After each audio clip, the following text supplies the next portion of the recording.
It is an untapped element of market research.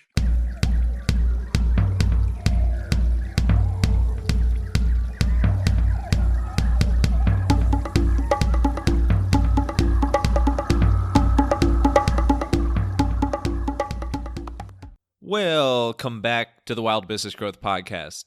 This is your place to hear from a new entrepreneur or innovator every single Wednesday morning who's turning wild ideas into wild growth. I'm your host, Max Branstetter, founder and podcast producer at Max Podcasting, and you can email me at max@maxpodcasting.com to help bring your podcast to life and use it as a business building tool. This is episode 100 plus 14 plus 1, and today's guest is Christina Kevin Garnett. She is not Kevin Garnett. She is an amazing social media strategist, social listening expert, digital marketing extraordinaire, and she's spoken at Inbound and some of the other top conferences out there. She has an amazing ability to take in what is going on in the world, what is going on in the offline world, the online world, and translate what it means for you, for your brand, for your personal brands on social media, and how to truly understand, get to know your audience online, and help your business in that route. Also, she is a fellow space nerd, so, blast off. All right, it is Christina G. Let's get into it. Enjoy the show. Alrighty, we are here with that Christina G, Christina Garnett, the amazing, what should we call you? No, I'm just kidding. The amazing Swiss Army knife of digital social listening, all things in that space. Christina, thanks for joining. How are you doing today? I'm doing well. Thank you so much for having me. Of course. Well, thank you for coming on. Excited to dig into some of your specialties, things that you just consistently knock out of the park and are exhibited on Twitter and a lot of the internet sphere. Before we get into that, your background, I've heard you describe it before as weird. Yes. Why do you have a weird background? It's one of those things where you wind up getting to your destination, but when you look back, it's just a windy road. I was an English major in college and then got into teaching, but was offered a math position and kind of fell in love with that and was teaching math for 5 years. And then met my husband, got married, got pregnant, did the whole stay-at-home mom thing for a while and had to essentially reinvent myself and try to figure out, okay, now I'm actually an adult. What do I do? And my husband, 2 weeks into us dating, had said that I should go into marketing because I would fix things, as he would put it. I'm a deconstructionist at heart. One of the classes I had to take in college was breaking down what kind of, almost like critique style theory that you what box you went into. And at the time I was offended by the whole concept. I was like, I don't fit in a box. I'm unique. I'm different. Sure enough, I fit right into the deconstructionist box. You fit into the box that is taking apart boxes. Yes. And we'll tell you how to rebuild it better. So did that, was working for an art museum, and they had a social presence, but it was nominal at best. And no one on staff really wanted to jump into it. So myself and another teammate, she really liked Instagram. So she wanted to take Instagram, and I was like, I'll take Twitter and Facebook and see what happens. And essentially jumped in and taught myself, seeing what works, what doesn't work, what was really resonating with their audience, what were other, and just naturally observing how people behave. I find that it's not the features for social platforms. That's not what makes them evolve. It's how users use it. It's how users talk on that platform. It's that user culture that's created over time.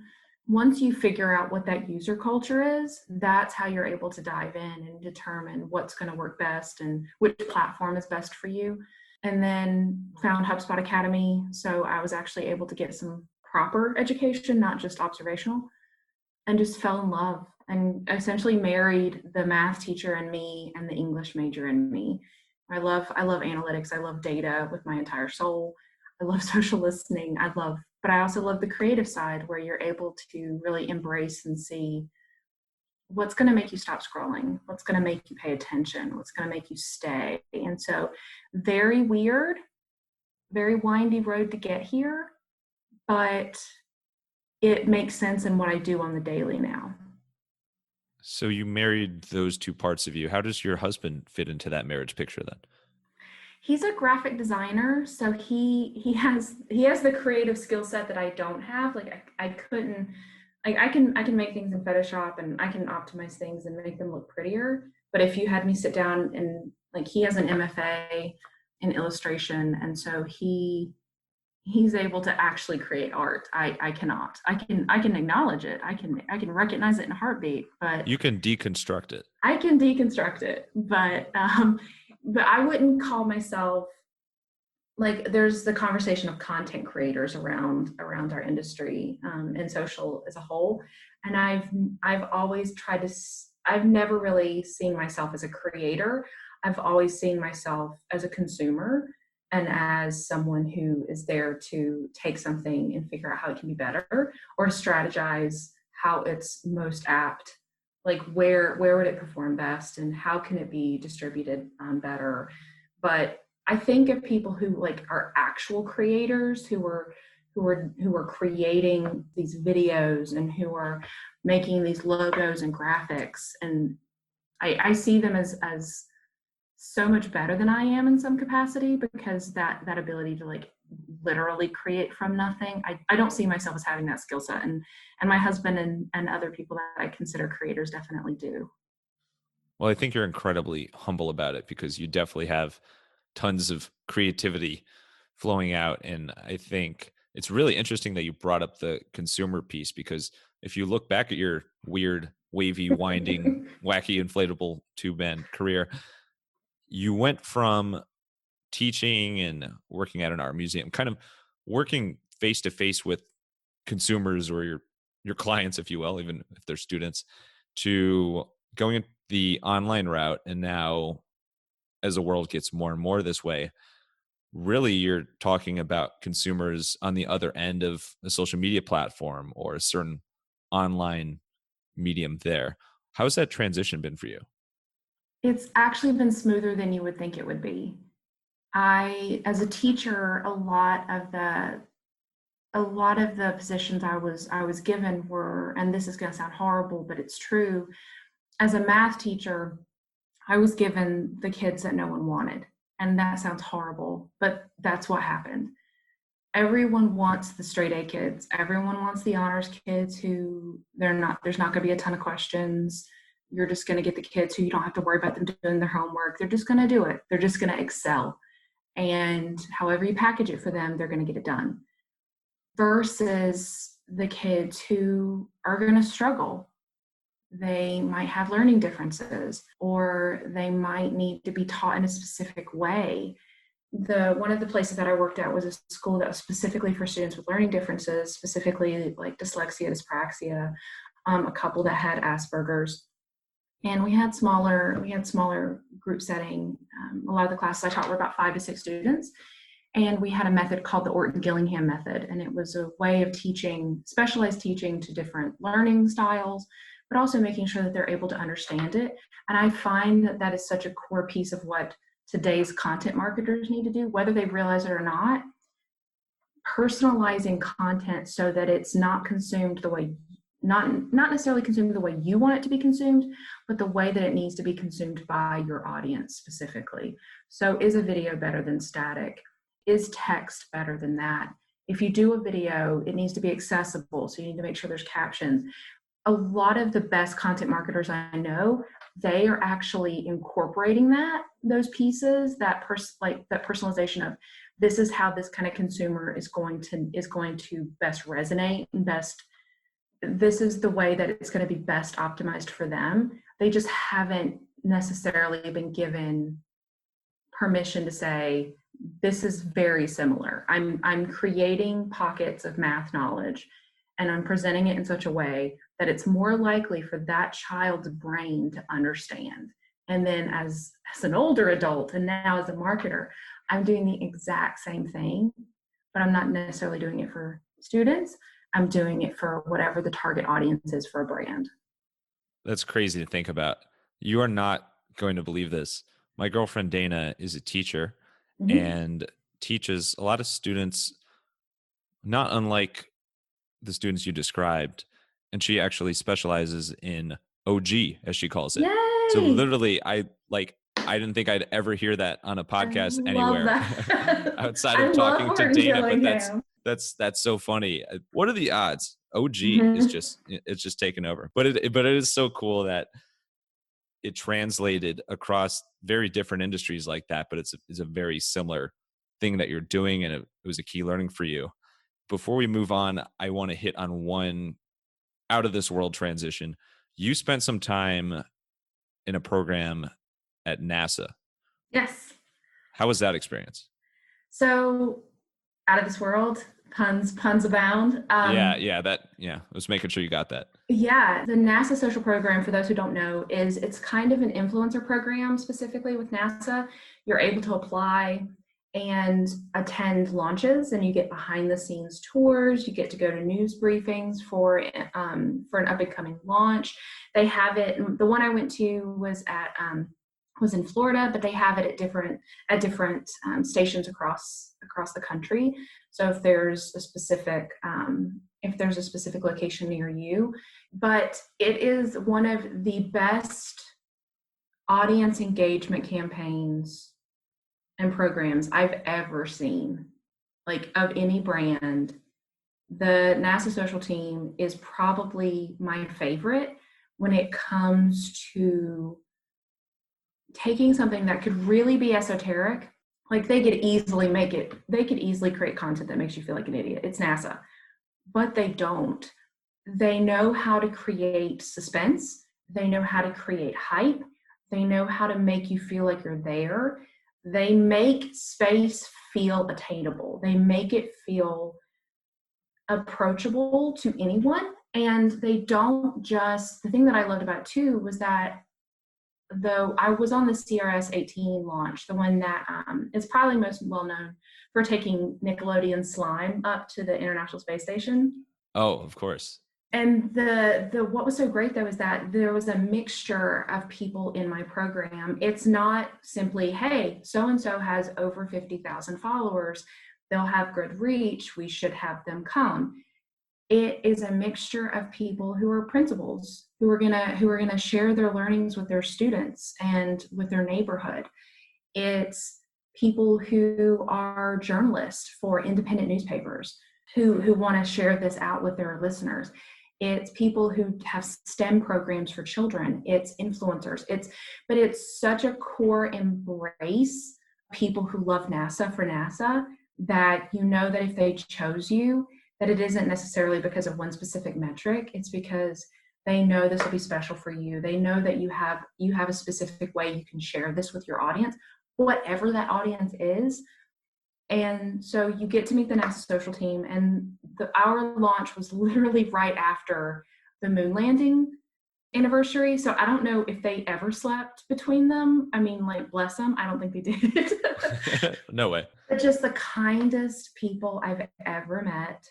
It's I want to say it's the Walter Cronkite building, but you get to go to the news briefing area and you get to go in there, and we got to hear from the scientists talking about the experiments and things that they were going to have being sent to the International Space Station. We got to ask them questions. We got to be a part of helping do social listening. So we had like the Ask NASA. We were able to not only like live tweet things as we were going and taking pictures of different things. We were able to drive around to parts that are off limits to non-NASA employees. So we were able to like drive past the SpaceX building and go through there and see the launch pad that was going to be used for hours. And then we got to go to one of the locations where the staff get to watch the launch and got to share that with our audiences too. So please apply. I don't care how many times you have to do it, but like, please apply. It's such an amazing community. Everyone is so kind. Everyone is so hyped and excited to be there. And everyone realizes how special it is.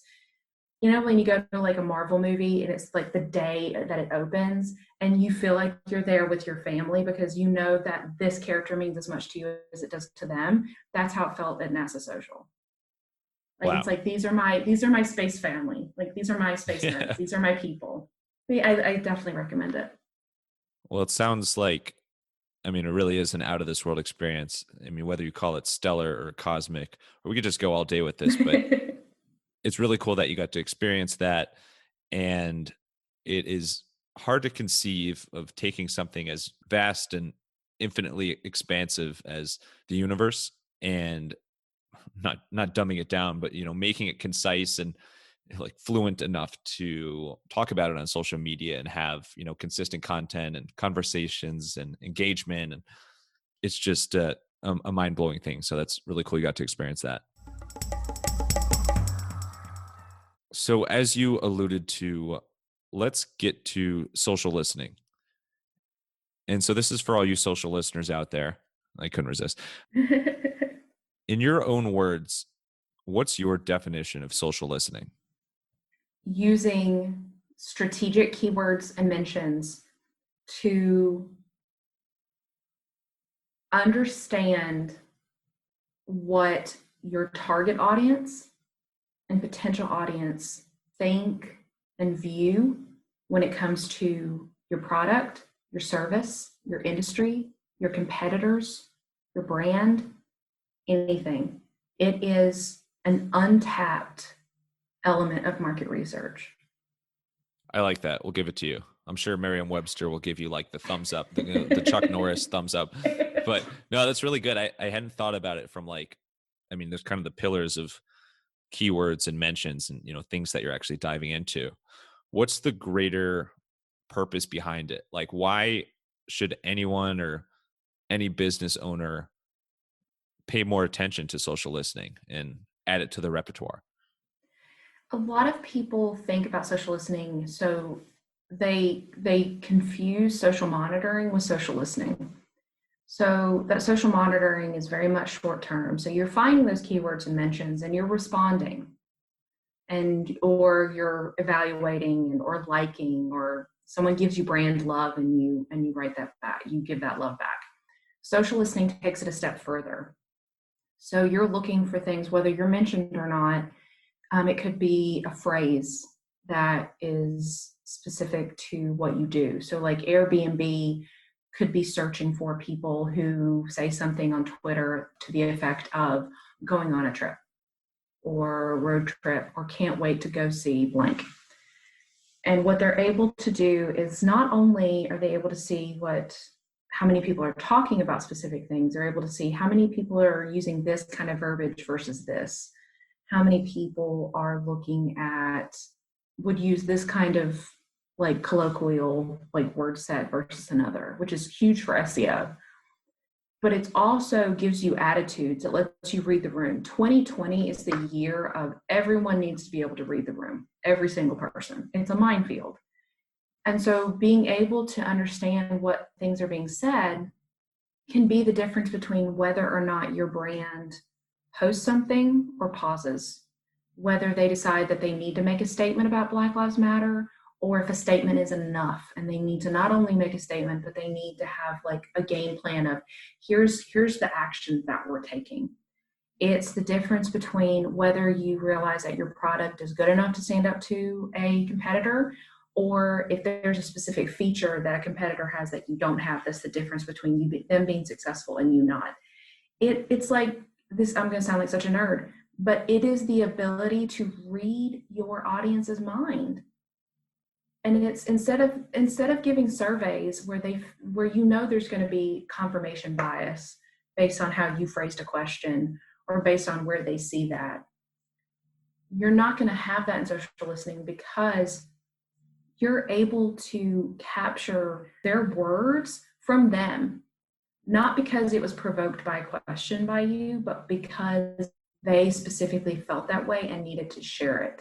One great thing about that is if you think about Sonic the Hedgehog movie, that whole situation is such a huge win for social listening because it came out, it got dragged all over the place, And they could have just let that be, but they decided to look and see, like, where do people have the biggest problem? Okay, the teeth are horrible. Okay, cool. Noted. Okay, the fur's a mess. Okay, cool, cool, cool. They're able to see all of that hate as an opportunity to define exactly what needs to be fixed. And then they fix those exact problems. And that's, I mean, talk about optimizing as you go. I mean, even the best products need to constantly be tweaked, need to constantly be improved, need to see how are users using something. Is there something that needs to be fixed or changed? And by doing social listening, you're able to have a better understanding of what those changes need to be. Not stories because everyone else has stories, not a new layout because everyone needs a new layout, but you're making specific changes because that is what your audience has specifically requested, whether they realize you're listening or not. And I feel like that's where the real difference is made, is when you actually take things into consideration and actually make those changes. I got to chuckle a little bit because 2020 has been so like off the charts nuts that you described it as it's a minefield. And my first thought was, well, that's putting it lightly. Yeah. This has taken a really interesting turn because when we started this interview, I did not expect to get into mind reading. And now I am all about mind reading. How do you read your consumers' minds? It starts with empathy, and it's the one thing that's been missing all year. And maybe it hasn't been missing, maybe we just finally realized it wasn't there for a lot of people and for a lot of brands. I saw it when early March, when a lot of brands were still trying to go hard with like sales and like emails, and they hadn't paused yet. And I was one of those people on Twitter that had been watching COVID in China since January. So I was just like waiting, like just anxiety boosted to pieces, just waiting, knowing it was going to hit. And I know I'm not the only person on Twitter that did that. A lot of us were just like watching. And so to see brands in March still acting like same old, same old. And granted, no one saw this. Like no one saw how this year was gonna happen, and all the just everything has happened. But it just struck me so viscerally because I immediately realized that they weren't seeing the world from my perspective. And that's hard for a customer. That's hard for a consumer because there's so many people on social. There's so many brands that want to buy you something. Almost every brand has a competitor that can't wait to sell you the exact same thing you need. And the only real difference is the logo. So what is the differentiator? It's the one that makes you feel like that's my brand, that's my place. The reason why people will drink Starbucks and not Dunkin', the reason why people will drink Dunkin' and not Starbucks. It's that connection. And that connection comes from empathy. That connection comes from your customer understanding and feeling like they get me. They understand my pain point. Because if you're selling me something and you're able to showcase to me that you understand why I need it and you understand what I'm going through daily, that's going to resonate with me. It's the difference between feeling sold to and feeling helped. It's a completely different mindset, but the transaction, like the money exchange, is the same. It's how it makes you feel. And this year has been so much about emotion. When you're trying to cut yourself off, or you're burned out, or you feel despair, or you're just desperately looking on TikTok for something to make you laugh. It's just this constant flood of emotion. And brands need to be able to have a connection with their customer. So the customer's like, oh, I love them. They make me feel special. They make me feel heard and understood. That's what's going to get that conversion. Because there's plenty of people who can do a banner ad, and there's plenty of people who can put something in a store, but it's what's going to make you feel special, what's going to make you feel seen, what's going to create this emotional trigger that makes you want to give them your money. Mic drop. Well said. I think you see that sometimes of just, it's kind of like this intangible feeling when a brand does get you, like when you Yes. can actually say they get me. like, oh, they know I'm a space nerd, Mhm. weirdo that no, but they, I'm a weirdo. I'll admit yeah, hey, me it. too. This is why this interview is happening. But how do you describe that? Like, how do you think you can break it down from a brand or company's perspective to do things, to take the actions that are necessary for a consumer in their mind to be like, damn, they get me. I think it has to come with understanding that you need to be different and that you need to be true to who you are as a brand as well as to your customers. There's such a need to piggyback off of things that are done successfully by other brands, but that's because it feels like such a genuine shortcut. This worked for them, so I'll just copy paste and we'll be fine.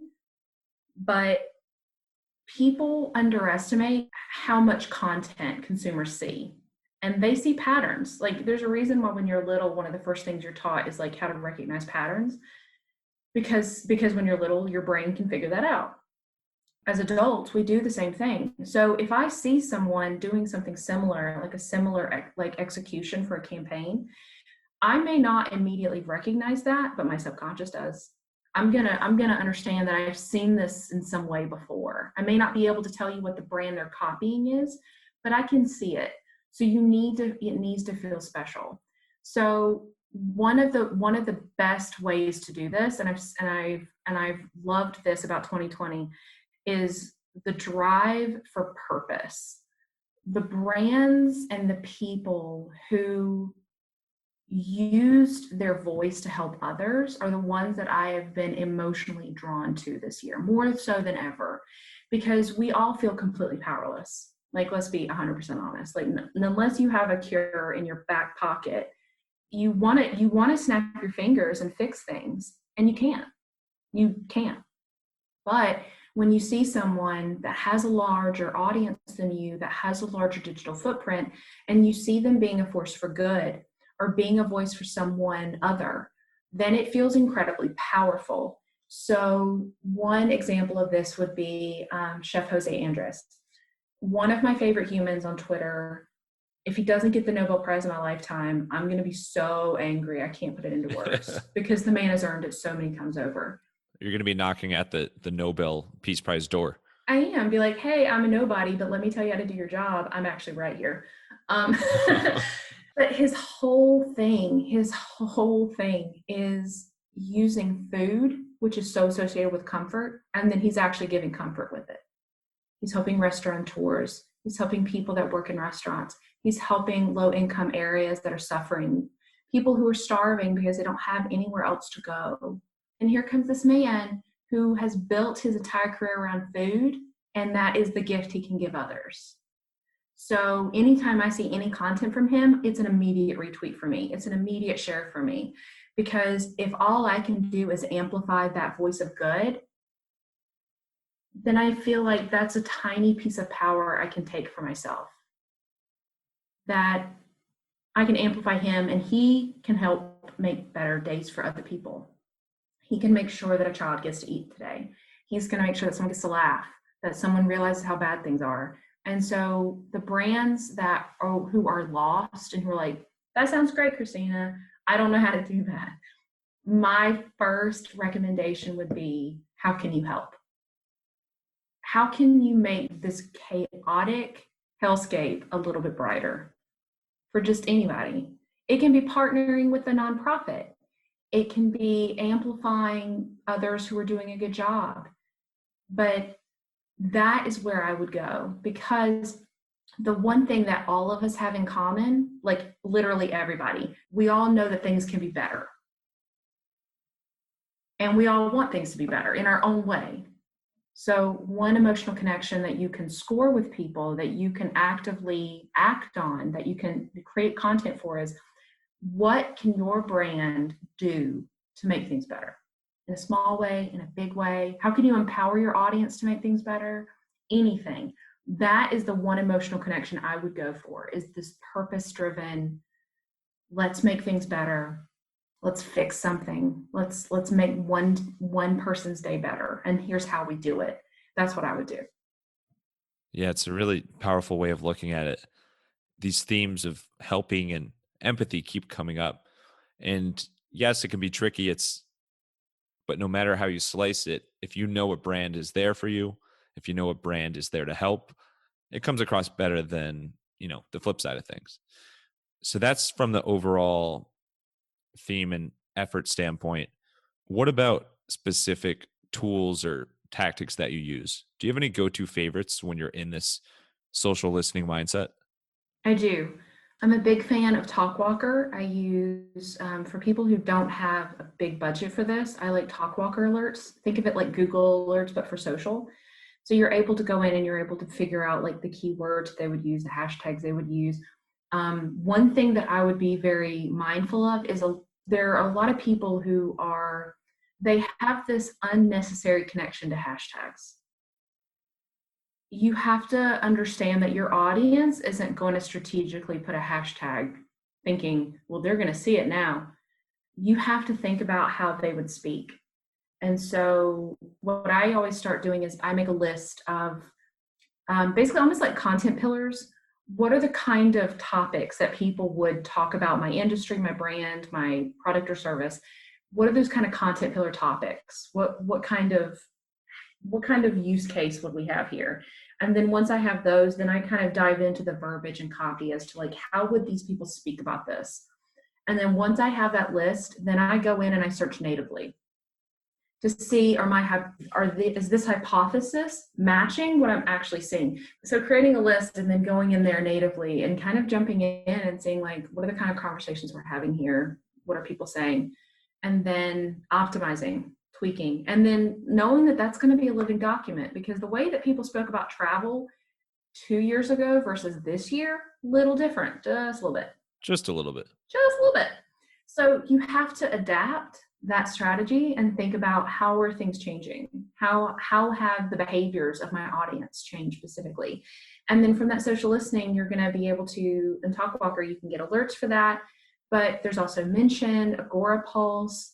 You can use TweetDeck's really great for mentions if you like, and hashtags if you do like that sort of thing.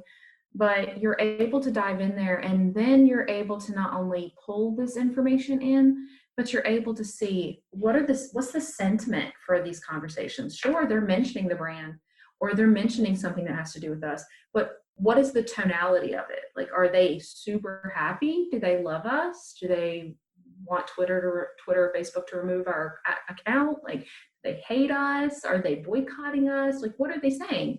Because there's this kind of metric war where everyone wants mentions and everyone wants like people talking about them, but sentiment is so crucial. I'd rather people not talk about me than people just, all they have to say is like horrible things, you know? Yeah, I'll say. So, well, I won't say horrible things, but yeah. And I mean, like, I would hold up Mr. Peanut for that. Mr. Peanut has to have mentions as like the biggest metric, because it can't be sentiment. Positive sentiment can't be a KPI. Like it cannot be, because they failed if it is. Yeah. How many times can you like change up a character that's been iconic for years and like reinvent and then change the age and all this? Like, yeah, but they keep coming back. And so it's kind of like the Quibi of mascots. Like, they should have quit by now, but I'm like, you just keep going. Like, I don't know if I should just like have an intervention or just be really proud that you're resilient. I have no idea. But it's all about, you need to know those KPIs and understand that you're going to have to check on those metrics every now and then too. Like, is the sentiment shifting based on creating a new campaign, or how you decided to react to a hot button issue? A lot more brands and influencers even are realizing that because they have a large following, their followers are like, that's great, but where do you stand here? Because it goes back to that emotional, it's almost like social culture. You need to prove, like, do we share the same values? Because I'm following you and I like your content, but do you believe what I believe? Do you share what I share? Does this anger you as well? Does this make you happy as well? And so I think what we're seeing is that like more and more people are having to decide, like, how is our content performing when it comes down to just more than likes and retweets and shares. It has to come down to more than that. It has to come down to, how did this connect? Are they happy? Did it make them sad? It always comes back to that, because that's how you remember things, you know? Right. Yeah. You don't remember a day in the park when you were little because it was the day in the park. You remember that day in the park because of how it made you feel. Did you fall? Did you hurt yourself? Did your parents help you? It wasn't a nice memory. Those things hold because they create an emotional connection. That's why. And that's how brands can stick. Yeah. And in my case at the park, I definitely fell. I literally have a scar in my left eyebrow from falling in the preschool park. It's okay. It was a while ago, but thank you. Just a couple years ago. Thank you. But any way you slice it, it's a wonderful thing that there are more and more tools seemingly every year that we as humans, as marketers, as brands can learn things about our customers and fans and get so much more insight and get so much closer to, as you said earlier, reading their minds than previously you would have had to, just, I guess, play with a magic 8-ball. If you are shaking up your 8-ball and it is saying to you, I am a business owner who wants a podcast for my brand, and I know it can do great things from a business building and networking standpoint, but I also know it is not in my best interest to spend every single second and every single fine detail involved in editing the podcast, planning it, and putting it out there, then I'm your guy. You are in the right place. Email me at max@maxpodcasting.com and let's get rolling. Now, let's find out some more about how Christina does all the stuff she does. Let's switch gears a little bit. Let's get to a segment on inspiration and creativity. Mm-hmm. What do you do to stay creative? One of two things. So I write and I consume. There's a really great book by Garnett called The Creative Curve. Oh, yeah. I've seen it like all over LinkedIn. You need to read it. It's so good. I know. I'm trying to get him on. He's fantastic. He's so lovely. He's very kind and brilliant. But the book, one of the major tenets of it is talking about how in order to create, you need to consume. And he talks about how, like, the CEO of Netflix, how he used to work in a video store and how he would just constantly watch movies. And it makes sense when you're talking about, like, you're consuming all of this content, how it would make sense and help you in creating your own whatever based on that love of what you're consuming. So I'm constantly consuming anything I can get my hands on, blogs, articles, anything on Twitter, Reddit, Medium. I read voraciously. And so when I write, I find that it tends to pour out of me more. I can always tell when I've been consuming a lot, because when it's my turn to give something, it falls out of my hands almost. It just falls onto the keyboard. Why do you think that is? Why do you think consuming things helps you to things to fall out of your head when you're writing? For me, and I know other people feel this way too. There's always the idea of, like, I don't know why I should write anything. Like, everything's already been written. Like, nothing's original. Like, there's nothing new. In consuming other things, you have to understand that it may not be 100% original, but there's going to be nuggets in there that you've never thought of before, that you've never seen before. By reading someone else's take on something, it showcases that new thoughts can be made. That if I find their voice valuable, then maybe someone will find my voice valuable. And you feel encouraged to share that perspective. I'm going to take that and spin it and say that you can find inspiration from somebody else's piece and it can trigger like a whole entirely new idea. By the time that you've got your piece out there, somebody could look at it and it's like only a sliver of what inspired you to write in the first place. Like it's a whole chain of creativity. In terms of consuming all of these, how do you divide your time? Because I mean, you just rattled off like a bunch of different sources and content platforms that you like to consume.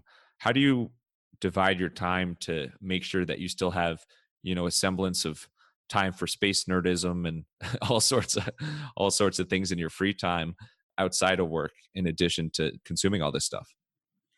I find that I naturally read things, like I naturally dive in. I try to give myself about 5 minutes an hour to Twitter just to kind of check on things, see what's going on, and then jump back off so I can work.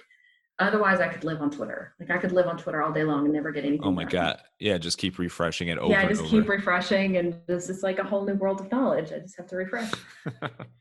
But I can't do that. I have to make a living. I have to work. So I tend to give myself 5 minutes, an hour, just to kind of go in, see how things are going, see if there's anything new, see if I have any people that have contacted me or said anything. And then I meditate first thing in the morning. It's usually like 10, 15 minutes, and it helps me focus.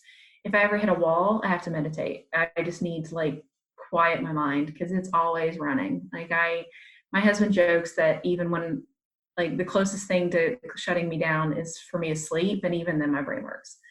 I was working on a report and I was just having an issue. Like I hit a wall and I couldn't fix it. I was like, why is it so hard? And then I remember I woke up at 3:00 in the morning and my subconscious was like, here's why, and here's how you fix it. And I was like, oh, so 3:00 in the morning, I wake up, I have a notebook beside my bed. So I wrote down what the answer was. I was like, here's what my brain is telling me, knowing full well I could wake up at 8:00 in the morning or 6:00 in the morning and it would be like gibberish, or it could be like, this is the answer. But when I woke up normally, it was the answer. So I was able to do my thing. So I tend to calm down at night by reading. I read a lot. And that's when I do the majority of it. My husband's a gamer. So our marriage works because he just plays on his Xbox on the couch, on one side of the couch, and I'm on the other side of the couch laid out, just like reading. So he plays as many games as he wants, and I just read as much as I want. And so it's the key to a successful marriage. You let your hubs game while you read. Yeah, exactly. I think that's the secret to everything. I love that you have a notebook beside your bed, and like literally, even if it's the middle of the night, which we've all had those nights where you wake up and can't go back to sleep for hours. And that's when your mind is like, all right, now's the time to brainstorm. And I think back to episode 88 had on Nick Uhas, this basically science experimenter on TikTok who's very Yeah, I know. You're familiar? He was on my NASA social one. Oh, no way. Yeah. There we go. All the worlds combine here. He is such a nice guy. Yeah. Yeah. Such a nice guy. He is really cool dude. And he talked about in that episode how like one of the most creative times is right before bed. So even if you are super tired, like make sure you have a notepad there, whether it's, right before bed or if you wake up in the middle of the night with an idea, because if you just think, oh, this is really cool, I'll address this later in the week, you might completely forget what that idea is after you wake up. So that notepad is essential. Yeah, no, he's so lovely. He's so nice. He was on the the NASA social launch that I was at, and I completely agree. There's been times I'll work on Medium articles, and I say that I steal from myself, because in the middle of the night I always think in sentence chunks, and I will just always be like, all right, well, I'm stealing that sentence, and I'll wake up in the middle of the night and write it out. That notebook beside your bed is like the ultimate life hack. We as humans are amazing at remembering random things, but also all too good at forgetting things that we definitely think we will remember. So 100%. It's a great mix there. So let's get to a fan favorite segment called I forget the name. No, I'm just kidding. The Wild Business Shout Out of the Week. The Wild Business Shout Out of the Week. Okay. I know it's extremely impressive. Wild Business Shout Out of the Week. This is where we talk about an ad or a creative marketing campaign that caught our attention. And there's a Nike ad that you described as having something like 4 million hours of edited footage, something like that. It was like 4,000. Yeah. So it was the ad that came out. It's the split screen composite video. It's about 90 seconds. I think it's like 4,000 hours. It's like took the world by storm. Definitely worth praising. I think that there's a lot of conversations that were had because of this piece, a commentary on what was happening in social and what was happening in society and what was happening in sports too, because around the same time period, a lot of the sports that had been planned were being canceled or being delayed. And essentially like the sports industry was essentially put in limbo. It was like, we will see. Everything is TBD. It was masterful, and my gut instinct the first time I saw it was, this is a masterpiece, like an absolute masterpiece of visual and copy messaging, like just married perfectly. So you're able to see the dichotomy of gender, the dichotomy of races, the dichotomy of different sports, but when they all come together with a common purpose and a common message of adversity and resilience and empathy, and just understanding that so much is happening now that it felt, when it came out, it felt like the world, especially the United States, was at a breaking point. And so what it showed us was that sports unifies us. Secondly, the thing that hit me was just how many hours this would take to create. So once kind of the shock and awe of it just being masterfully done, I cannot give it enough kudos.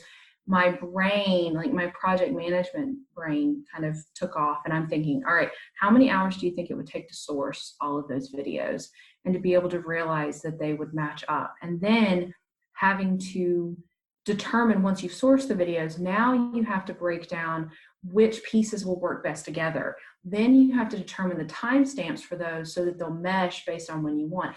Then you have to edit them so that they'll be able to do that. Then you have to determine the overall messaging, and you have to make sure that it matches within the time sync of how long you want this to happen. And you have to make sure that the messaging doesn't overlap when there are actual audio clips from the sourced video. And you have to get approvals, and you have to go through legal, and you have to determine distribution and paid and organic. Like, just my head was reeling. And in a moment of seeing all this, my second thought was, there are consumers who don't realize how much work this took.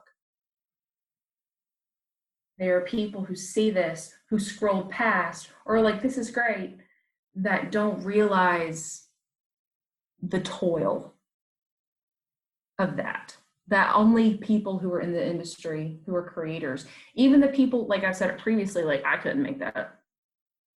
The idea is brilliant. I'm a strategist. So like, I'd like to think I'm smart enough that I could have come up with an idea like that, but I couldn't have made that. And I feel like a lot of conversations about social, especially in marketing, Twitter, has become this understanding of, we are not appreciated for how much work we put in. We're not appreciated for the skill and the professionalism and the knowledge that we have. And that specific video, I think, showcases just, you see the art, that it's art, but you don't see the artistry, if that makes sense. Yeah. Like you walk into a museum and you see something beautiful. You never question how talented the artist must have been to create it. But on social, you do. There's that disconnect. It's making me think, like, next time you go into a museum, what if you could visualize, or just like see, I guess it's the same word as visualize, how long it took each artist to put together each painting, or each sculpture. And same thing can apply in the content marketing world as well. As I'm totally with you. Like, that's 100% something that deserves more praise. We're so spoiled as consumers now because there's so much amazing content and like so many like breakthrough things that we see every day. There's a ton of really cool and fascinating stuff out there, but it's really, really key to keep in mind that, hey, this is not stuff that is put together instantly. These are people's jobs and careers. And it makes me think back to, even like, I mean, this is a small example, but like, as a podcast producer, like when I put together episode 100 for this podcast, it was the first time I had like gone back to previous episodes and also patched together like a bunch of new interviews and blooper. Like, it was a whole different operation than like what I was used to on the weekly basis. And it was like so much, like night and day time consuming compared to a typical episode. I can barely even conceive of like this Nike commercial and other works that are a collage of different things, just how much time and how much planning and thought goes into that. Yeah, that's, at the end of the day, I hope more people, I'm glad that it was praised for what it was at face value, but I hope that more people think about, like, really, because there was a couple articles talking about how much time it took. I hope that more people were able to see that and realize just the intensity of thought that was required for that. And just, it was beautiful, but it was also beautiful because it took that long, because it had to take all that. And that is just as praiseworthy as it is at face value, if not more so. So let's get to a segment called The Unusual: Pet Peeves, Quirks, and Weird Talents. I'm going to mix it up and start with weird talents. What is something that you are really good at, like you just have a knack for, but it has no impact on your business? Like it could be something around the house. It could be a memory trick. I was going to say, before you said it doesn't impact your business, I was going to say I read energy really well, but that impacts my business. Really? Yeah. Oh, you mean like people's like moods and Yeah. vibes? Yeah. I'm an INFJ, so I can have someone walk in the room and I can tell just based on how they walk or how they stand, how they carry themselves. I can tell if someone's having a bad day. Yeah, I can. My husband jokes that he wishes he could go to Vegas with my intuition, because I've picked up on things. I'll know when someone's having an affair when no one else sees it. I'll know when someone is upset but they haven't told anybody. I'll know things I have no business knowing. And then it comes out later and I'm just like, yeah, I'm not crazy, y'all. You should be buying lottery tickets like every single day. I know, right? I feel like it only works when it's not me. Like so I'm like the last person who'd win the lottery. Because it would like personally benefit me. I can't read for me, but I can read for everybody else. What about pet peeves? What really grinds your gears?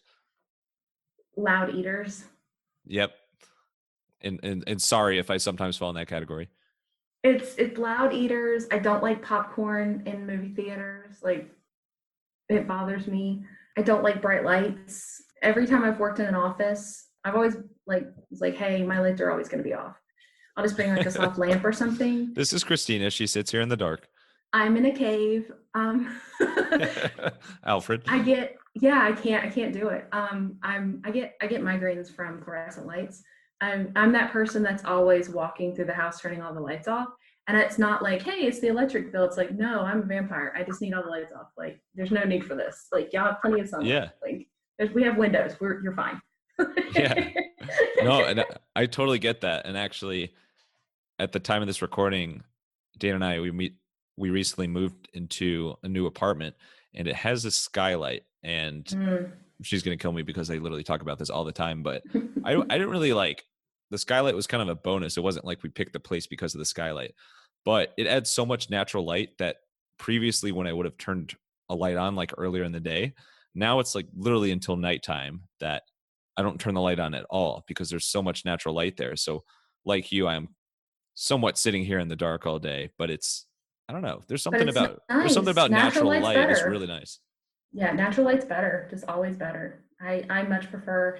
They always know when I'm on a call because I'm in like the mudroom / office on one side of the house, and they always know when I'm on a call, like a video call, because my light will be on. I'll have my light on. I'll have my ring light on. Right. Yeah. And if I'm not on a call, like the room is dark. There's just natural light.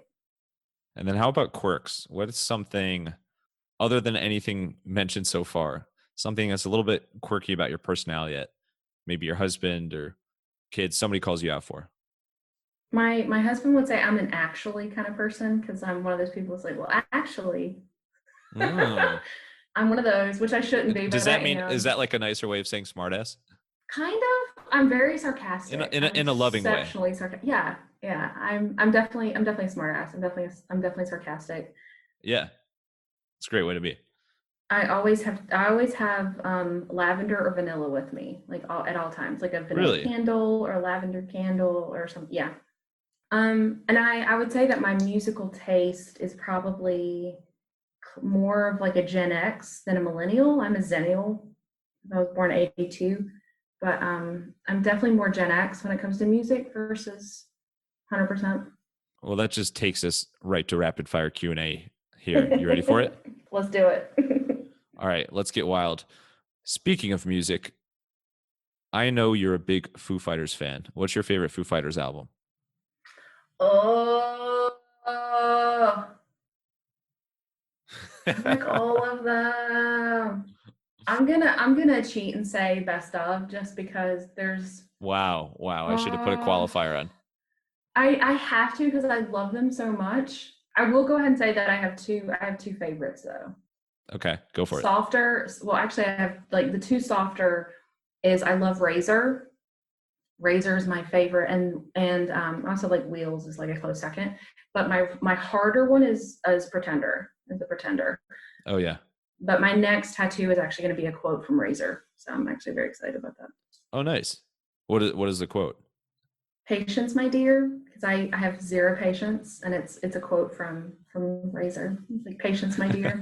Just have it somewhere on my arm. I'm excited. That's amazing. Always a good reminder. What is your favorite Marvel character of all time? Okay, so I have like two that I love. I love Spider-Man. My husband's a big Spider-Man fan, so I love Peter Parker. He's the cute nerdy guy that wears glasses and is a smartass. Like that's like that's kryptonite, y'all. So I love that. But I would have to say that my like core, she's Thor's sister and was actually created by Neil Gaiman, and I love Neil Gaiman with my entire soul. She's basically like this redheaded, dressed like a Valkyrie, just complete badass. Was in Spawn and then was crossed over into Marvel and has done some stuff with like Guardians of the Galaxy and stuff. So she's not in any of the movies and probably won't be in the movies because they took some of her specific like traits and stuff when they did Hela. They're probably not ever going to do it. But if you look up Angela or Angel, she's also called. She's this like just redheaded Valkyrie, just taking names. So that would be it. But like mainstream Spider-Man. I'm starting to sense you know your stuff as well in that universe. as we talk about yet another universe. And then since you are a routine meditator, what is a quick tip you can share that helped you get better at meditating?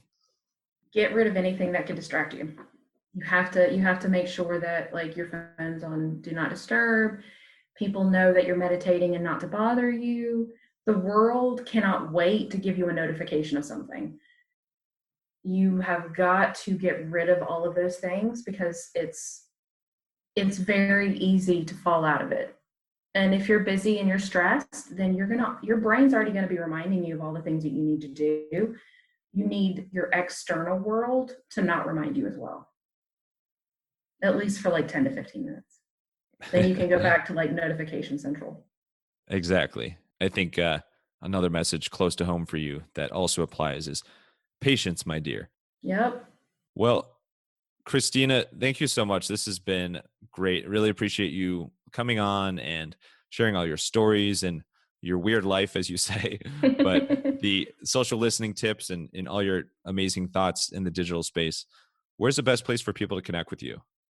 On Twitter, it's at that Christina G. On LinkedIn, you can search Christina M. Garnett or Christina Garnett. Instagram is that Christina G, but it's not really marketing based. It's lots of trees and nature and stuff. Hey, that stuff's cool too. And all my writing is on Medium, and you can just search Christina Garnett. Awesome. Perfect. Well, thanks again. And last thing here, final thoughts. The stage is yours. It could be another Foo Fighters quote, or it could be whatever you want. Send us off here. Okay. Just be kind. There's a lot of stuff going on right now, so choose to be better. What a terrible message. Thank you so thank you so much, Christina. Yeah, thanks for having me. I can't believe you said that.